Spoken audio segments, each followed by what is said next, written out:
Supriya paper दे के आ गई बड़ी देखो। तो अब जाइए घरे जाने के बाद फिर जाएगा हमने के पता बना कहाँ। दोस्तों कैसे हैं आप लोग, स्वागत है आप लोग का मेरे ब्लॉग में।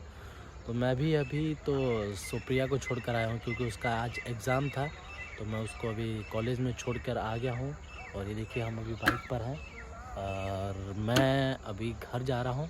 फिर घर से जाना है मौसी के पास क्योंकि वहाँ पर शादी का कार्यक्रम चल रहा है, तो वहाँ पर मेरे को पहुँचना पड़ेगा। सो अभी के लिए बाय बाय। तो अपना घर हम अपना घर सुप्रिया के स्कूल पे छोड़ देने हैं काहे कि उनका एग्जाम बाटे। तो सुप्रिया के स्कूल पे छोड़ देने अब हम जाते हैं अपना घर। देखा ये रोड कैसा लगा है, देखा रोड पे वीडियो बनाओ जाता है अपना रोड है। हम अपना बाइक ये हमारी गाड़ी है, मौसम बहुत ही ठंडा लगा सामने का प्लेस ये सब खेत बाटे सब पहिन के गले।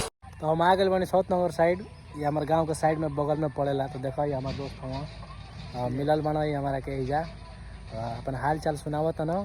तो अभी हमने का जाए अब घरे जाए हम, बहुत लेट हो गया एग्जाम हो गया जाके सुप्रिया के लेके आओ बा काहे कि पेपर देवे गए ना। और आज हमके शादियों में जाए के बैठे मौसी का लेके शादी है। तो मिल गया हमारे दोस्त तो भाई रुक गई नहीं हाँ कहीं बातचीत होता है बाद सीधा घर निकलो।